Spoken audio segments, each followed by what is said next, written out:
안녕하세요. 생애 처음 하늘이 정해준 인연이 있다는 걸 실감하게 된 여자입니다. 저는 30대 중반의 약사예요. 제게 잊을 수 없는 기억을 심어준 남자친구는 회사원이고요. 제 남친과는 제가 약사로 근무하고 있는 곳에서 처음 만났어요. 골골대며 약을 타러 온 모습이 꽤 기억에 남았어요. 그런데 그 후 출근 도장을 찍듯이 그리로 약국을 들리는 거예요. 사소한 의약품을 하루에 하나씩 사가면서 말이에요. 보통 약국에 들르는 분들은 비상약도 한 번에 몰아서 사가는 경우가 대부분이라 좀 의아하게 느껴졌죠. 하루는 전날 데일밴드를 사갔음에도 또 사기에 물었어요.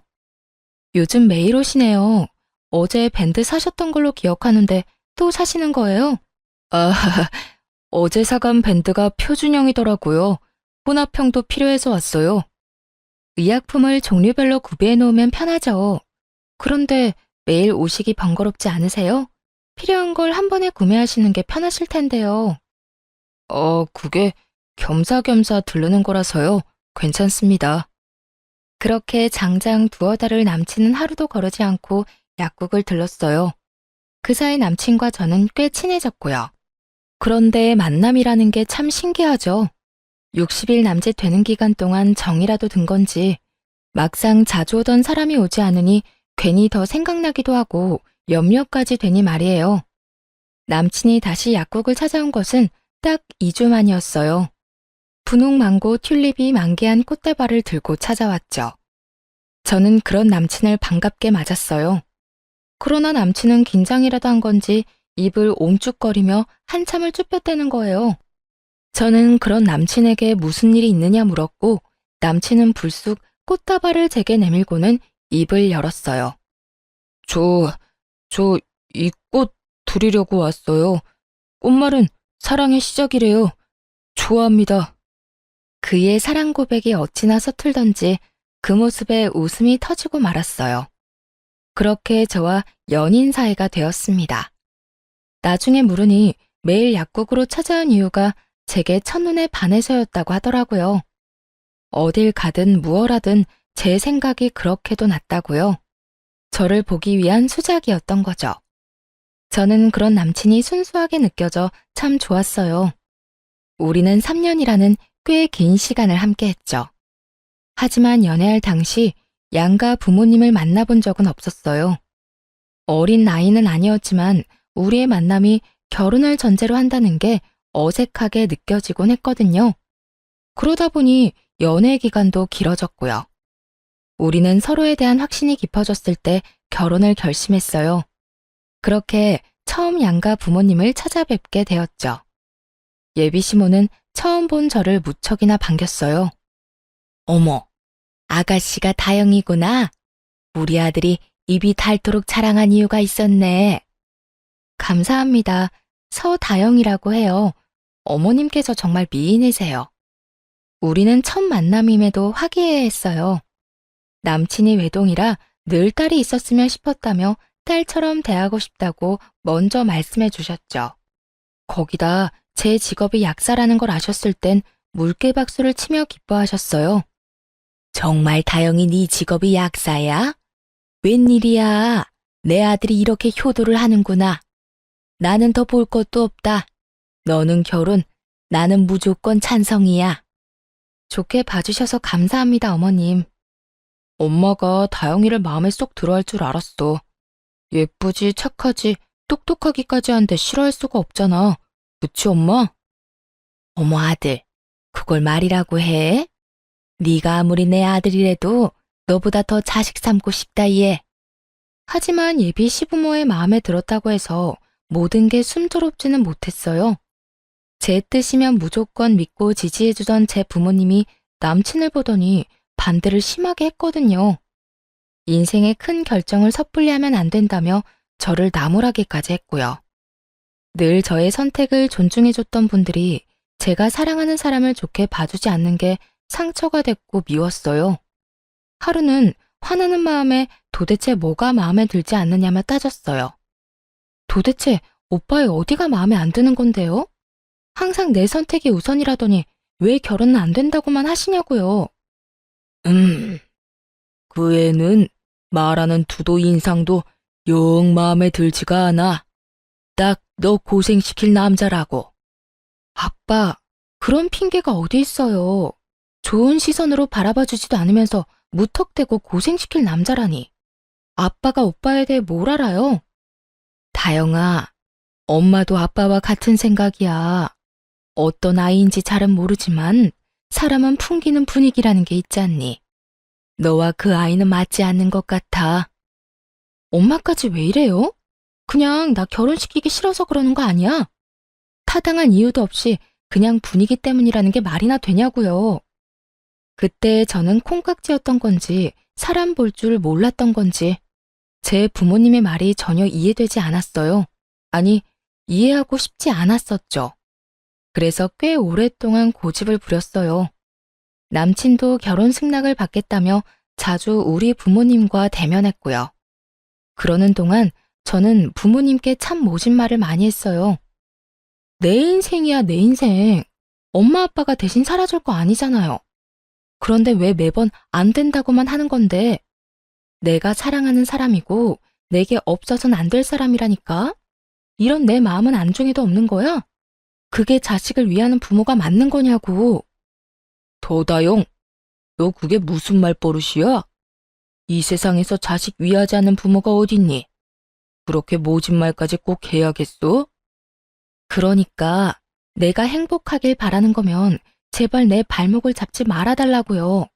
평생 그때 결혼하지 못한 걸 후회하고 반대했던 엄마 아빠를 원망하며 평생을 살길 바라는 건 아니잖아요.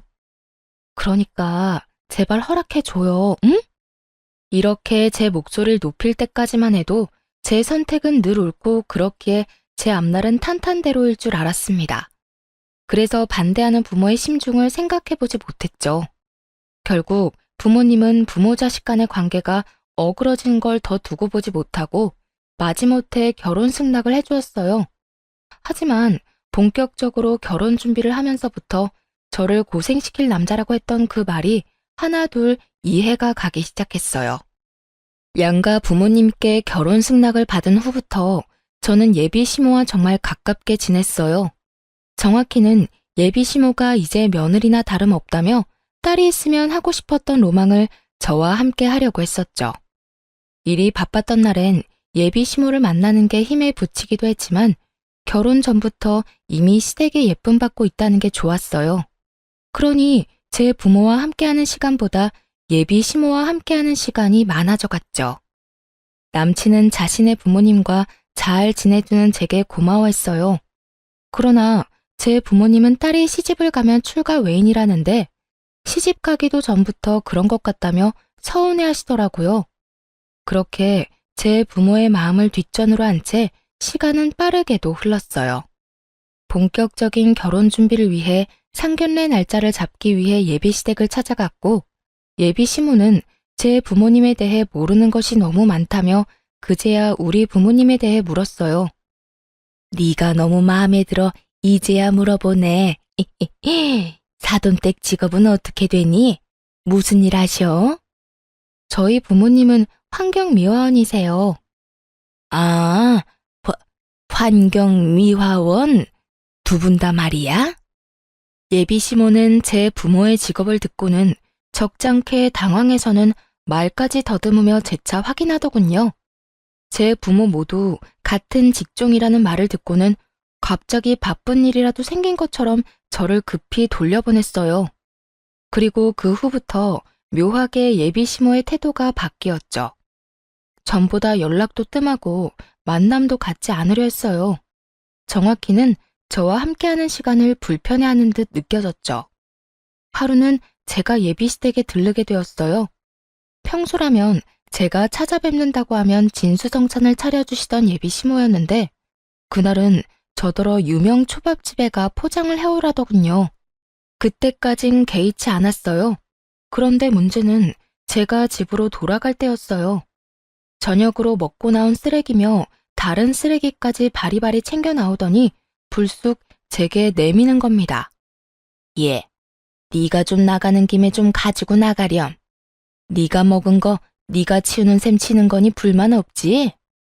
아, 네, 어려운 것도 아니니까요. 그래, 네 부모가 환경미화원이니까 너도 쓰레기는 잘 치우겠지. 저는 부모님 직업 운운하며 말하는데 기분이 팍 상했어요.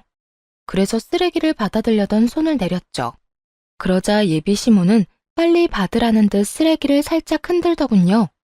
저는 그런 모습조차 좋게 받아들여지지 않아 한마디 쏘았어요. 제 부모님 직업이랑 이게 무슨 상관이라고 그렇게 말씀하세요? 어머님은 그럼 환경미화원이 아니라서 쓰레기를 잘 못 버리시나요? 어머, 얘, 너 무슨 말이 그러니? 부모가 환경에 대한 생각이 남다를 테니 교육을 잘 받았을 거란 의미였던 것뿐인데 뭘 그렇게 예민하게 굴고 그래? 어머님, 죄송하지만 쓰레기는 어머님께서 버리시는 게 좋겠어요. 정시키고 싶으시면 오빠에게 부탁하시고요. 그럼 이만 가보겠습니다. 우악스럽게 화를 내고 싶은 마음이 굴뚝 같았지만 차마 말꼬리를 잡을 순 없어 제 손으로 버려두지 않는 걸로 넘어갔어요. 그렇게라도 해야 자존심이 덜 상할 것 같아서요. 그 뒤로 저는 예비시댁에 가는 게 조금 껄끄럽게 느껴졌어요. 제 부모의 직업을 알게 된 후로 확연히 달라진 태도가 느껴질 때 애써 외면하게 되는 것도 싫었고요. 그러다 상견례를 한 달쯤 앞두고 예비 시모와 큰 말씨름을 하게 되었습니다. 남친이 제게 예비 시부모님이 상견례 때 신고 갈 구두가 마땅치 않다고 했어요. 관계도 정 같지 않고 또 그런 말을 듣고 모른 척 할 수도 없었어요. 그래서 좋은 마음으로 선물을 하게 되었죠. 그런데 제가 준비한 신발을 봤더니 비웃음을 띠고는 작게 수근거렸어요. 신발 선물의 의미가 도망이란 걸 알라나 몰라. 지금 우리더러 도망치라는 건가? 네? 어머님, 그게 무슨, 뭐라고 하신 거예요? 아니다. 별거 아니야. 그냥 혼잣말이 튀어나왔네. 예비 시모의 말이 또렷이 들리지 않아 재차 물었지만 예비 시모는 혼잣말이라며 얼버무렸어요. 저는 마음에 걸렸지만 표현하기엔 서로 불편할 것 같아 참았죠. 그 탓에 잠깐 어색해진 틈을 타 예비 시모는 남친더러 잠깐 방으로 와보라며 불렀어요. 아직 예비 시부와는 단둘이 마주할 때 마냥 편하진 않아 화장실을 다녀오겠다는 핑계로 일어났는데 안방을 지나다 예비 시모와 남친의 대화를 듣고 말았습니다. 너 정말 다영이랑 결혼까지 할 생각이니? 물을 생각이 전혀 없는 거야? 어? 무슨 말이 하고 싶은 거야, 엄마? 다영이만 보고 이 결혼 밀어붙이라며. 이제 와서 그건 왜 묻는 건데? 아유, 그러게 말이다. 왜 걔네 부모는 많고 많은 직업 중에 하필이면 환경미화원이라니? 좀 폼나는 직업이었으면 얼마나 좋냔 말이야. 왜? 엄마도 평범하게 식당 운영하잖아. 뭐가 마음에 걸려 이러는데? 얘는 비교할 걸로 비교를 해야지. 남이 버린 쓰레기는 주워가는 직업이랑 비교하면 되니? 생각만 해도 더럽고 냄새 나잖아. 저는 마지막 말을 듣고는 부하가 치밀었어요. 그 탓에 방문까지 벌컥 열고 들어가서는 화를 쏟아냈네요. 어머님, 지금 뭐라고 하셨어요? 오빠는 지금 저 얘기가 뭐라고 듣고 있는 건데? 얘가 너 지금 우리 얘기 엿들었니? 제 부모 뒷말을 하고 싶으셨으면 문을 꼭 걸어 잠그고 하시던가요. 일부러 저 들으라고 빼꼼히 열어놓고 이런 주접 같은 대화나 하고 계시던 거 아니세요? 소다영, 너 지금 주접 같다고 했어? 말 가려해. 가족들 사이라고 다 받아주고 이해할 줄 알아? 가족들 사이가 내 부모 직업 운운하며 뒤에서 결혼을 하니 많이 이런 대화를 해? 어머님, 제 부모님은 더럽고 냄새나는 일을 하시는 게 아니라 청결하게 관리해주는 일을 하시는 분들이세요. 아시겠어요? 야, 소다영, 너 정말? 내 이름 입에 담지도 마. 어머님, 그동안 눈치 없이 결혼 준비를 이어가 죄송하네요. 그냥 어머님 수순에 맞는 처가 다시 알아보세요. 내 결혼 때문에 내 부모가 모욕당하는 것이 너무도 속상해 치민 분노가 누그러지지 않았어요. 더 말씨름했다가는 일이라도 치를까봐 그 길로 예비 시댁을 나왔네요.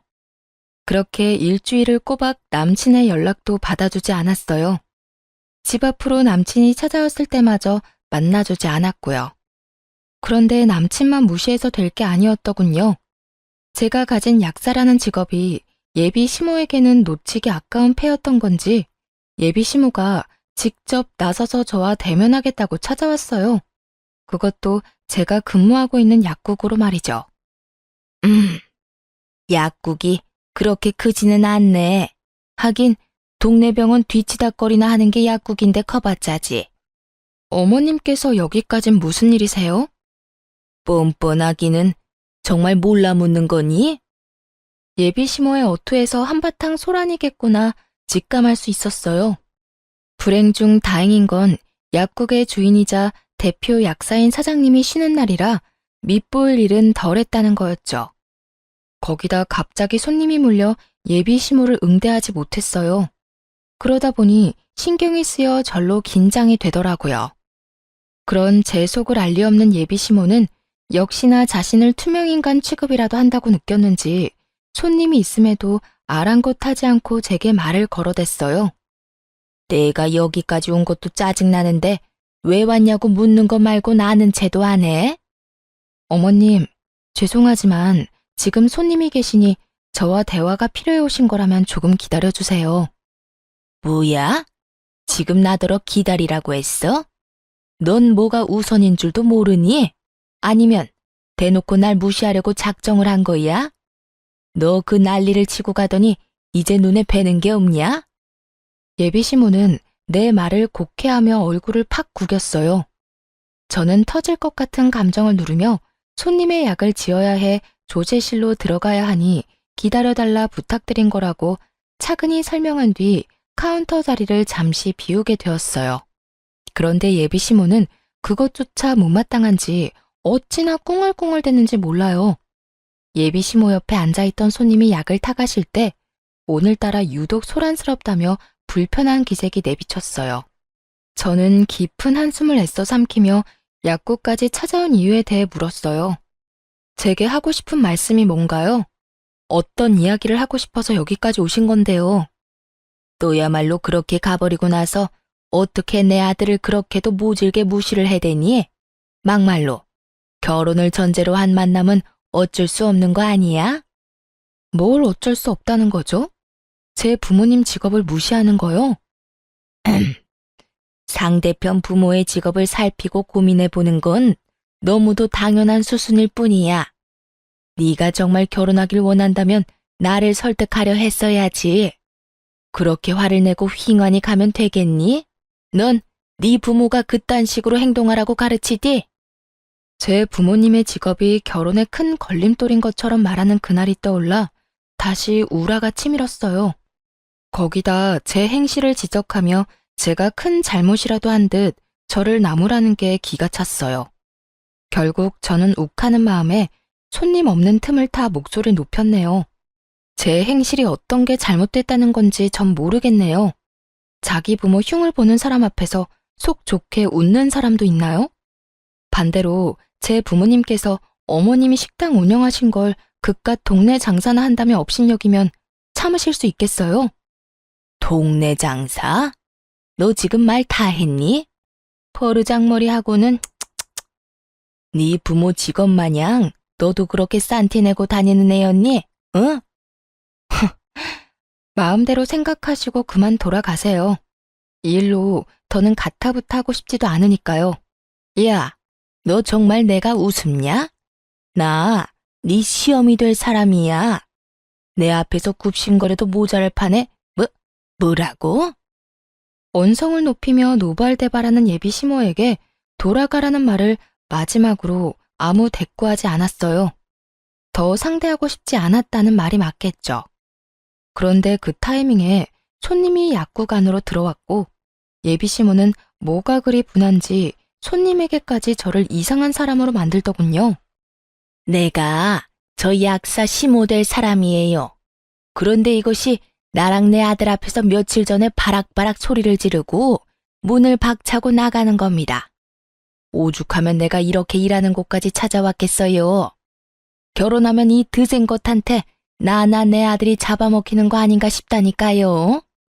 저 요망한 것을 내가 품어줄래도 저렇게 나를 세우니. 아, 그러시구나. 그런 대화가 오갈 때 손님이 몰리기 시작했어요. 그리고 예비시모는 오는 손님마다 붙잡고는 저런 말도 안 되는 소리를 하며 제 험담까지 얹더군요. 결국 저는 참지 못하고 당장 돌아가라 등 떠밀었어요. 그러자 예비시모는 내게 버럭 소리치며 성을 부렸죠. 이것이 정말 대화 좀 하자고 나를 무시하는 것도 모자라 어떻게 이리 매정하게 사람을 쫓아? 내가 너한테 이런 대우나 받자고 여기까지 찾아온 줄 알아? 아, 제가 일 끝나면 곧장 연락 드릴게요. 지금은 근무 중이니 사적으로 시간 낼 수 없으니까요. 저는 사적으로 시간을 빼 대우해 줄 수 없는 상황임을 차근히 설명하며 예비시모를 진정시키려고 해보았어요. 하지만 예비시모는 이미 기분이 상한 상태라 제 말을 들으려 하지 않았어요. 자신을 상대하고 싶지 않아 일 핑계를 댄다고 생각했죠. 네, 완전 틀린 생각은 아니었어요. 일을 그르치는 상황을 더 이어가고 싶지 않았으니까요. 예비시모는 쉽게 진정되지 않았고 제가 말을 얹을수록 더 흥분해서는 제게 삿대질까지 하며 다시는 안 볼 사이처럼 제게 난리쳤어요. 그 바람에 약국에 들렀던 손님들은 다 나가버렸고요. 예비시모는 카운터까지 들어와 저를 끌어내더니 제 가운을 잡아주고는 마구 흔들어댔어요. 때마침 위층에 있는 병원 식구들이 지나가지 않았더라면 정말 예비시모에게 머리채라도 잡혔을지 모를 일이었어요. 예비시모의 손에 나붓기는 중에 건물과 연결된 약국 후문으로 병원 식구들이 지나간 덕에 도움을 받을 수 있었죠. 예비시모의 소나기에서 잠시 벗어나게 되었을 때 제게 괜찮냐고 물으며 살피는 남자의사의 모습에 예비시모는 더 눈이 돌았고 결국 정신 나간 사람처럼 고래고래 소리를 치며 제 머리채를 낚아챘어요. 네가 내 아들과 연락 안 하는 동안 내 아들 놔두고 저놈한테 꼬리쳤다 이거지? 이런 불려우 같은 것. 이러니 상대를 하려면 그 집안을 보라고 하지. 이 난잡하고 천박한 년. 네 부모는 남이 버린 쓰레기나 주울 게 아니라 너를 주워다 처분했어야 했어. 그런 거 아니에요. 어머님, 제발 이것 좀 놓고 말씀하세요. 오해예요. 오해라고요. 아주머니, 그런 것 아니니까 고정하시고 약사님과 대화로 풀어가세요. 이런 식으로 행동하시면 서로에게 좋지 않습니다. 저는 괜한 소문으로 의사에게 피해를 끼칠까 염려되어 급히 예비시모에게 아니라고 소리쳤어요. 의사분도 자신으로 인해 오해가 깊어진 듯 했는지 예비시모를 말렸어요. 하지만 예비시모는 이미 자신의 생각이 맞다고 확신했는지 그 누구의 말도 들으려 하지 않았어요. 아니긴 뭐가 아니야. 의사 양반, 2년 부모가 환경미화원인 건 알고 만나나? 주제도 모르는 것이 꼬여낸다고 껌뻑 넘어간 거지? 끼리끼리 만나야 잘 산다는 말이 꼭 맞다 싶네. 네 집안과 우리 집안이 가족이 되는 게 가당키나 하니? 약사인 것 하나 믿고 볼품없는 집안 들이미는 뻔뻔한 것. 이참에 내 아들과 제대로 정리해. 깨끗이 끝내. 병원 식구들이 모두부터 예비시모와 저를 간신히 떨쳐냈어요. 예비시모의 손에는 제 머리카락이 한 움큼 쥐어 있더군요. 저는 창피함이 밀려와 눈물이 쏟아질 것 같은 걸 꼭 참았어요. 병원 식구들에게는 도와주어 고맙다는 인사를 한 뒤 돌려보냈어요. 그러고는 어깨까지 들썩이며 숨을 몰아쉬며 연신 저를 죽일 듯 노려보는 예비시모를 마주했죠. 네, 그런 걱정일랑 마세요. 저도 더는 싫네요. 어머님 아니, 아줌마 말대로 티끌만큼도 남김없이 깨끗이 관계 정리할 테니까요. 참, 기가 막혀서. 약사도 사자 직업이라고 여태 대접해줬더니 끝까지 기어오르는 것 좀 봐. 다시는 내 아들과 얽히지 마라. 내 눈에 띄었다간 그땐 머리채 정도로 안 끝날 줄 알아. 예비시모는 그렇게 엄포를 놓고는 돌아갔어요. 저는 그날 남친에게 다 끝났으니 다신 보지 말자고 했어요. 그러나 저와 전 예비 시모가 대치했던 일에 대해 전혀 모르는 건지 제게 왜 이러는 거냐며 헤어질 수 없다고 제게 끈질기게도 연락을 하더군요. 소영아, 왜 자꾸 다 끝났다는 건데? 이제 상견례가 코앞인데 도대체 왜 그래? 우리 오늘 만나서 이야기해. 제발 좀 나 좀 만나주라, 응? 제 퇴근 시간에 맞춰 약국 앞으로 오겠다는 걸 간신히 말린 뒤 제 집 근처에서 전 남친을 만났어요. 아무것도 모르는 이 인간과 정리할 게 남았더라고요. 소영아, 나는 못 헤어져. 우리가 헤어질 이유가 없잖아. 모진 풍파도 나만 있으면 다 이겨낼 수 있다며. 그 말들은 진심이 아니라 하얀 거짓말. 뭐 그런 거였어? 그래, 내가 그런 말도 했었지. 그런데 오빠가 내겐 풍파고 오빠네 가족이 풍랑이야. 그게 무슨 말이야. 저번 일은 그냥 엄마가 마음이 복잡해서 했던 말. 대단한 가족이네 정말. 오빠는 아무것도 모르는구나. 만났으니 하는 말인데 상견례 장소로 예약했던 한정식집 오빠 이름으로 예약했으니 알아서 처리해. 소다영, 너 정말? 그리고 오빠, 네 부모한테 선물했던 신발값 상견례 할 일 없어졌으니까 그거 당장 물어줄래? 내 부모 멸시하는 인간들 좋은 일 하고 싶지 않거든 나. 어떻게 사람이 선물이라고 줬다가 다시 뺐냐고 째째하다고 생각할지도 모르지만 말도 안 되는 이유로 무당한 대우까지 받고도 그거 받고 떨어지라는 식으로 넘어가고 싶지 않았어요. 거기다 제가 전 예비 시부모에게 선물한 그 신발은 명품까진 아니더라도 누구나 알 법한 브랜드 제품으로 카드 할부까지 사드린 거였으니 당연히 돌려받아야 마땅한 것 아닌가요? 상견례를 이유로 전 남친이 제 부모님께 해준 거라곤 흉보는 전 예비 시모에게 왜 그러느냐 말한 게 전부이니 말입니다. 제 말 한마디 한마디에 전 남친의 얼굴은 터질 것처럼 울그락불그락 달아올랐어요. 하지만 저는 그런 모습이 가짱게 느껴졌어요. 자기 부모로 인해 어그러진 결혼이라는 걸 여전히 모른다는 게 한심하기까지 했거든요. 그래서 오늘 예비 시모가 약국까지 찾아와 난동 부리고 손님 앞에서 날 꽃뱀 취급까지 했다는 사실을 다 말했어요. 팔은 안으로 굽는다고 하던가요? 전 남친은 자신의 엄마가 그럴 리 없다더군요. 우리 엄마가 그런 짓을 했을 리 없잖아. 나랑 헤어지고 싶어서 말까지 지어내는 거야, 지금? 참나, 내가 뭐 하러. 마음대로 생각해. 끝내는 마당에 내 말을 믿든 말든 그게 무슨 의미야? 끝내다니, 누구 마음대로? 지금 내가 직접 확인할 테니까 딱 기다려. 전 남친은 직접 전 예비 시모에게 사실 확인을 한다며 그 자리에서 전화를 걸었고 어찌나 목소리가 쩌렁쩌렁한지 전화기 밖으로 말소리가 다 새어나왔어요. 엄마, 혹시 다영이 약국에 찾아갔었어? 그걸 네가 어떻게 알았니? 설마 그걸 고세 너한테 일러 바쳤니? 엄마가 왜 다영이 일하는 곳을 가? 가서 뭐라고 했는데 뭘 어쨌길래 나더러 헤어지자는 거냐고. 에, 얘가? 너 지금 엄마한테 큰 소리 치는 거야? 어쩌다 내 아들이 이렇게 나리선애로 바뀌었어? 그 요망한 것. 남자 구슬리는 능력도 가지가지네. 걔랑은 깔끔히 헤어져. 불려시도 그런 불려시가 없더라. 헤어지라니 엄마까지 왜 이래? 내가 진짜 엄마 때문에. 됐어, 끊어. 전 남친은 통화를 마친 뒤 죄인이라도 된 양 억울하고 불쌍한 표정을 지었어요. 자신의 엄마가 어떤 행동을 했을지 자기도 짐작이 갔던 거겠죠. 저는 제 말이 사실임이 증명되었으니 더 할 말도 없다며 전 남친을 뒤로 한 채 가려고 했어요. 그런데 무슨 할 말이 여전히 많은 건지 저를 붙들고는 언제 화를 내냐는 듯 제게 고개를 조아리며 미안하다고 다시는 이런 일 없을 거라며 빌더라고요. 미안해 다영아. 내가 이렇게 사과할게. 우리 엄마가 한 말은 그냥 잊어. 앞으로 다시는 엄마가 그러지 못하도록 할게. 그러니까 마음에 담아두지 말고.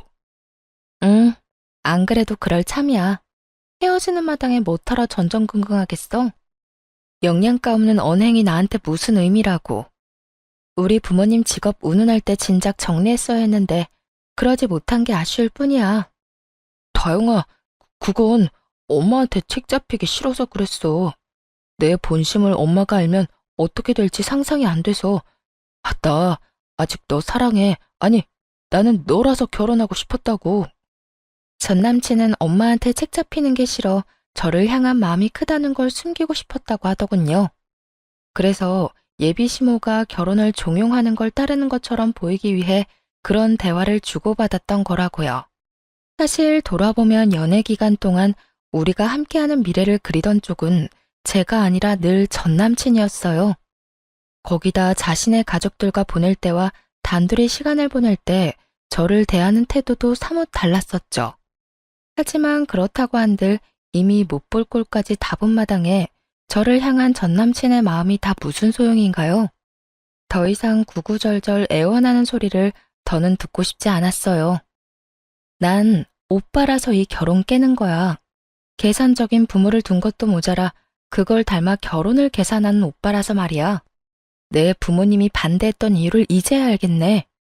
그렇게 구질구질한 이별을 한 후에도 전 남친은 장장 1년 동안 두어 달에 한 번씩 찾아와서는 평생 연애만 해야 한다며 그것만도 좋다며 다시 시작하자고 그렇게도 매달렸어요. 하지만 그런 전 남친을 거들떠보지도 않았어요. 그런데 가족들 앞에서 얼마나 시름시름 앓는 척을 했는지 헤어진 지 6개월쯤 지났을 무렵 그 망할 아줌마가 또 저를 찾아와 목소리를 높이더군요. 야, 너 내 아들을 어떻게 꼬셨길래 널 못 잊었다는 멍청한 소리나 하게 만들어? 그걸 왜 저한테 와서 물어요? 저도 아줌마 아들 때문에 골치 아프거든요. 못 찾아오게 단속이나 좀 잘해보던가. 뭐야? 이 요망한 하필이면 볼품없는 부모를 둔 너와 연애하는 바람에 너 같은 것을 닮아버려서 이 모양 이 꼴이 난 거 아니야? 애초에 너랑 엮이지만 않았어도 이미 우리 수준에 맞는 며느리를 맞았을 텐데. 이 독약 같은 것, 이 징글맞은 것. 한참을 제게 모욕해대는 전 예비 시모를 두고 저는 전 남친에게 곧장 문자 한 통을 남겼습니다. 쇼하는 게 너로는 모자라디? 좋은 말 할 때 네 엄마 내 앞에서 치워? 그러는 사이 자신의 말을 듣는 신용도 하지 않는다고 얼굴에 핏대까지 세우고는 삿대질해대며 노발대발했어요. 이 쌍스러운 것이 지금 내가 말하는데 너 뭐하니? 지금 날 마구 지저대는 개 취급이라도 하는 거야 뭐야? 잘 아시네요. 너무 시끄러워서 참을 수가 있어야죠. 곧 아줌마 아들 올 테니까 사이좋게 손잡고 돌아가시던가요. 제 말이 끝나기 무섭게 아줌마의 전화벨이 울렸어요. 아니나 다를까 쏜살같이 전 남친이 연락을 한 것이었죠. 핸드폰에 뜬 화면을 보고는 아연실색해서는 저를 한번 노려보고는 황급히 자리를 뜨더라고요. 다행히 전 남친이 그 이후 제 눈에 띄는 일도 없어졌고요. 그렇게 우리의 진절머리 나는 인연이 끝났다고 여기며 살았어요. 얽히고 설켰던 그때가 다 꿈인 것처럼 느낄 정도로 평안하게 말입니다. 저는 그 후 참 많은 변화가 있었어요. 일자리를 옮겼고 또 진정으로 좋은 사람을 만나 결혼까지 하게 되었죠. 어떤 사람이기에 파혼하고 2년 만에 결혼했나 싶으실 거예요. 전 예비 시모가 제가 일하는 약국에 찾아와 난동 피울 때 싸움을 말려주던 남자 의사 기억하시나요? 네, 바로 그 사람이 저의 남편이랍니다. 전 남친과 관계 정리 후 마음 따뜻한 그 사람이 저를 참 살뜰히도 챙겨주었죠. 전 남친과 그의 가족들과는 달리 제 남편은 의사임에도 직업에 귀천을 따지지 않는 사람이에요. 그뿐일까요? 제 부모님의 직업을 훌륭하다 인정하고 존경하는 마음으로 대해주는 멋진 사람이죠. 이러니 제가 반하지 않을 수 있겠어요? 길지 않은 연애 기간에도 불구하고 저와 제 남편은 하늘이 정해준 운명의 실처럼 서로를 당겼고 그렇게 부부가 되었어요. 우리 부부는 대출도 없이 40평대 신축 아파트를 신혼집으로 정했어요. 그곳에서 깨가 쏟아지는 신혼을 보냈죠. 그렇게 행복한 날들을 보낸 지 넉 달쯤 됐을까요? 낯익은 한 나이 든 여자가 엘리베이터를 열심히도 닫고 있더군요. 거울에 비친 그 여자의 얼굴을 본 순간 저는 소스라치게 놀랐어요. 그 여자는 저를 보고는 얼굴색이 파랗게 질렸을 정도였고요. 저와 만으로 2년 만에 마주치게 된 그 여자는 저와 하마터면 가족으로 지저분하게도 얽힐 뻔한 전 남친 엄마였어요. 아줌마가 여긴 어떻게... 너, 네가 여긴 왜 있니? 이런 좋은 아파트에 무슨 볼일이 있다고 발을 다들여? 설마 그 천박한 재주로 나이 많고 돈 많은 남자라도 물었냐? 정말 여전하시네요. 천박한 건 제가 아니라 아줌마 입인 것 같은데요. 후회할 일 겪고 싶지 않으면 말 조심하세요. 네가 뭔데 말 조심을 하란 말아야? 지저분하고 난잡한 것, 천하디 천한 더러운 것, 쓰레기 처리나 하는 부모를 뒀는데 뭘 배웠겠어. 그렇지? 쓰레기집만 배워서는 사람 등쳐먹는 꼬라지하고는. 전 예비 시모는 변함없이 저와 제 부모님을 모욕하더군요. 제가 무슨 몸을 함부로 굴리는 사람처럼 표현하며 말입니다. 이런 금 높은 아파트에 존벌레 같은 네가 웬 말이니? 이곳엔 양심껏 발도 들이지 마. 집값 떨어질라. 브이, 브이. 저를 벌레 취급까지 하는 전 예비 시모의 태도가 기가 찼습니다. 누가 보면 자기가 이 아파트에 사는 주민인 줄 알겠더라니까요. 저는 그런 전 예비 시모에게 여유롭게 웃어 보이며 가방에서 지갑을 꺼내 명함 2장을 내밀었네요. 재밌네요. 그 걸레나 내려놓고 말하세요. 우리 아파트 청소하다 결리고 쑤시면 들르세요. 제 남편이 능력 좋은 의사라 정말 잘 보거든요. 뭐야? 니까짓 게 무슨 능력으로 의사랑 결혼을 해? 궁하디 궁한 집안 뭐 볼 게 있다고. 나이든 노땅이나 꼬셔서 팔자 펴보려고 발악을 하는구나. 추잡하게 살지 마렴. 보기 안쓰럽게 왜 그러니? 그 아줌마는 어떤 멀쩡한 의사가 저와 결혼하겠냐며 무슨 꿍꿍이가 있는 건 아닌지 잘 알아보라는 말까지 하며 무시란 무시는 다 하고 엘리베이터에서 내렸어요. 뭐가 그리 기분 좋은지 엉덩이까지 살랑살랑 흔들며 가더군요. 하지만 그렇게 말하고도 정말 제가 멀끔한 의사와 결혼이라도 한 건지 확인하고 싶었던가 봐요. 며칠 뒤 정말 제 남편의 병원에 찾아온 겁니다. 결혼하면서 남편이 병원을 옮겼는데 그때 제가 남편의 병원 바로 옆으로 제 이름을 건 약국을 차리게 되었어요. 그렇기에 남편의 병원에 들른 사람들을 한눈에 볼 수 있었죠. 그런데 그 등장이 그렇게 유난스러울 줄은 꿈에도 몰랐네요. 많은 환자가 있는 것도 본체만치 하고는 무례하게 진료실의 문을 벌컥 열며 제 남편의 얼굴을 확인했어요. 그러더니 불그락 푸르락해진 얼굴을 해서는 제 약국으로 왔고 곧 저에게 죽일 것처럼 달려들며 행패를 부렸어요. 이 쳐 죽어도 시원찮을 거사. 언제부터야? 언제부터 뒤에서 호박씨 까며 내 아들과 저울질을 해댔던 거야? 저놈, 그때 그놈 맞지? 응? 어쩐지 널 보는 눈빛이 예사롭지 않더라니. 어머? 제가 무슨 저울질을 해요. 아니, 저울질할 것도 못 되는데 주제를 모르시네요. 이것이 그때 우릴 뜯어말린 그 의사놈인 거 누가 모를 줄 알아? 꼬리친 거 아니라고 그렇게 잡아떼더니 어디서 분수에 맞지도 않은 고고한 척은 해대며 사람을 농락해? 입은 삐뚤어져도 말은 바로 하세요. 분수에 맞지도 않은 아줌마 아들 만났다가 내 인생 종칠 뻔한 거잖아. 그리고 이 인연을 만들어준 건 다름 아닌 아줌마예요. 아줌마 덕에 내가 찌질한 당신 아들하고 파혼하고 내 분에 꼭 맞는 남자 만날 수 있었던 거거든. 너 지금 내 아들더러 뭐? 찌질? 야, 너 이제 눈에 뵈는 거 없다 이거야? 그런 말을 짓거리고도 내가 가만히 둘 줄 알아? 가만히 안 두면 어쩔 건데. 약이라도 사서 갈 거 아니면 그만 나가줄래요? CCTV에 당신이 하는 행동 전부 녹화 중이니까 더 깽판 쳐서 영업 방해로 신고당하는 게 목적이 아니라면 말이에요. 얼굴이 새빨개진 아줌마가 약사가 손님한테 협박이나 한다며 무서워서 못 오겠다고 쇼까지 해댔어요. 그러고는 제게 나직이 두고 보자는 말을 남기곤 돌아갔죠. 하지만 사람의 천성이 시간 좀 지났다고 변하나요? 퇴근 후 집에 돌아와 보니 집 현관이 엉망진창이 되어 있었어요. 구정물 범벅에 모욕적인 말들까지 적혀 있었어요. 저는 곧장 관리소로 가서 상황을 설명한 뒤 CCTV를 확인했습니다.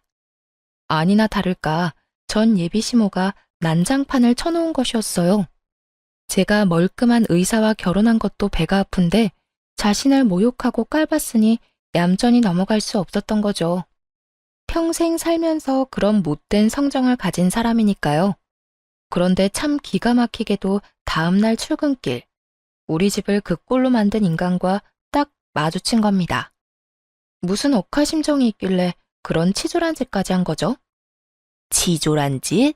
내가? 무슨 말인지 난 전혀 모르겠는데. 괜한 사람 붙잡고 시비 걸지 마렴. 마주치지 않게 좀 사라져주면 더 좋고 말이야. 아줌마가 사라져야지. 고작 그런 복수나 하자고 청소부로 일하는 거예요? 진짜 그 엄마의 그 아들이야. 그쵸? 야, 너 말 다 했어? 내가 무슨 집을 엉망으로 만들었다고 아침 대바람부터 이렇게 생사람을 잡아? 진짜 몰라 물어요? 이러고도 여기서 더 붙어 있을 수 있을 것 같아요? 어림도 없지. 저는 이 말을 뒤로 곧장 관리소에 전화를 걸었어요. 몇 번의 신호음 끝에 전화 연결이 되었고 저는 바로 스피커로 바꾸어 통화 내용을 보란 듯이 들려주었습니다. 어제 불편사항 접수한 703호입니다. CCTV로 확인한 그분 오늘 출근을 하셨네요. 저랑 딱 마주쳤는데 여긴 일 처리를 이따위로 합니까? 너무 죄송합니다. 근무 시작한 지 얼마 안 된 분이라 규율에 대해 조금 무지하셔서 잦은 실수가 있더라도 넘어가 주었던 게 화근이 된 것 같아요. 당장 조치 취하도록 하겠습니다. 다시 한번 너무 죄송합니다. 규율을 모르는 사람을 쓰는 게 말이나 됩니까? 저 이거 그냥 못 넘어가요. 제대로 배상하라고 전달해 주시고 다시는 볼 일 없도록 당장 잘라주세요. 아시겠어요? 전 예비시모는 그제야 자신의 처지를 알게 되었어요. 자신이 사는 입주민인 척 고개 쳐들고 저를 깔볼 땐 언제고 잘리는 것만은 막아달라며 애원하기 시작했죠. 날 자르라니 그게 무슨 소리야? 내가 뭘 그렇게 잘못했다고. 내가 너무 속상한 마음에 경솔하게 행동한 것 사과하마. 관리소에 다시 말 좀 잘해주면 안 되겠니? 다영아, 우리 예정이 있는데 이리 모질게 할 필요 없잖니. 제가 왜요? 예정 들먹일 정도로 각별한 적도 없잖아요. 그런 서운한 말이 어딨어. 가족으로 묶일 뻔한 사이잖아. 내가 운영하던 식당 망하고 남은 건 빚뿐이야. 여기만큼 페이가 좋은 곳도 없는데 잘리면 나는 버틸 재간이 없어. 사람 하나 살린다 생각하고 이번만 넘어가주면 안 될까? 그러게, 배포도 없으면서 왜 그러셨어요? 이미 저질러 놓은 걸 되돌릴 수 없잖아요? 당신이 코푼 휴지는 당신이 치워야지. 그동안 자신이 운영하던 식당 앞에 프랜차이즈가 들어와 망했다고 했어요. 그래서 그 빚을 갚는 것에 평생을 쏟아 닥치는 대로 일을 해야 하는 상황이었던 거죠. 하지만 그런 이유로 꼭 지켜야 할 자리였다면 심사숙고하고 행동으로 옮겨야 하는 거잖아요. 그 알량한 자존심은 어디로 갔는지 목구멍이 포도청이라며 제 바짓가랑이까지 붙들고 용서해달라고 끈질기게도 매달렸어요. 몇 날 며칠을 제 집 앞에 와서는 누가 시킨 것도 아닌데 현관문과 복도가 번쩍 빛이 날 정도로 쓸고 닦아댔어요. 그러면서 꼬박꼬박 사죄의 메모까지 남겼죠. 하지만 저는 그런 아줌마를 거들떠보지도 않았습니다. 그 후 절대 안 된다던 해고 통보를 받게 되었나 봐요. 그렇게 내쳐진 후에도 며칠을 제게 찾아와 애걸복걸을 했어요. 그러면 안 됐는데 내가 미련하게도 일을 저지르고 알게 되었단다. 다영아, 미안하다. 다시 일하게만 해주면 내가 뭐든 하마. 평생 감사하는 마음으로 살 테니 좀 도와주렴. 저더러 집안 수준 운운하며 싫다고 할 땐 언제고 이제와 그런 제게 아쉬운 소리를 하는 꼴이라니. 아줌마가 봐도 참 황당하지 않아요? 아줌마 사정이야 어떻게 됐든 그건 제 알 바 아니잖아요. 아들 자존심까지 어그러뜨리고 망신 주고 싶은 거 아니면 작작하세요. 아니면 당신이 나한테 해코지했던 증거 영상들 당신 가족들에게 폭로하는 건 물론이고 법정에서까지 마주하게 될 줄 알아요? 이렇게까지 모질게 하고 나서야 더는 절 찾아오지 않았어요. 자신이 망한 것만으로도 가족들에게 짐이 되었는데 더 큰 짐을 안겨줄 수는 없었던 거죠. 그 후로 한참 후에 집으로 우편이 하나 왔어요. 그 우편에는 자신이 잃은 일자리에 대해 손해배상 청구를 하고 싶었지만 예정을 생각해 봐주겠다는 내용이 담겨 있었어요. 네, 그렇게 봐달라며 빌던 게 진심이 아니었던 거예요. 끝까지 그 알량하고 볼품없는 자존심을 지키고 싶었던 듯해요. 저는 그 우편을 사정없이 찢은 후 쓰레기통에 버렸네요. 운명이라는 게 그리고 인연이라는 게 참 신기해요. 이어질 사람은 우연으로라도 만남을 이어가게 되고 어그러질 관계는 어떻게 얽혀도 모진 끝을 맞이하게 되니 말입니다. 전 남친이 제 운명이라 믿었던 그 시절이 실은 진정한 운명인 지금의 제 남편을 만나기 위한 시련이었던 게 아닐까 하는 생각이 드네요. 그렇게 저는 예나 지금이나 미운 마음을 간직하진 않습니다. 다만 저를 미워하는 그 사람들이 마음을 비우고 자신의 인생에 집중하여 잘 살길 바랄 뿐이에요. 누군가를 미워하며 살다 가기엔 삶이 너무 가엾잖아요. 참, 환경미화원이신 제 부모님은 여전히 자부심을 가지고 일하고 계셔요. 제 남편은 그런 부모님의 건강을 살뜰히도 챙기고요. 온전히 저와 제 가족에게 열심을 다하며 사는 지금, 저의 오늘도 그리고 앞으로의 미래도 탄탄대로이지 않을까 늘 생각해요. 제 남편과 함께라면 어떤 역경도 잘 이겨낼 자신이 있거든요. 이런 마음 덕일까요? 저는 임신 4개월 차에 임산부가 되었답니다. 부디 이 행복이 제가 사랑하는 모든 사람에게 전해지길 바라며 이만 사연 마칩니다. 제 긴 사연을 들어주신 많은 분께 감사드립니다.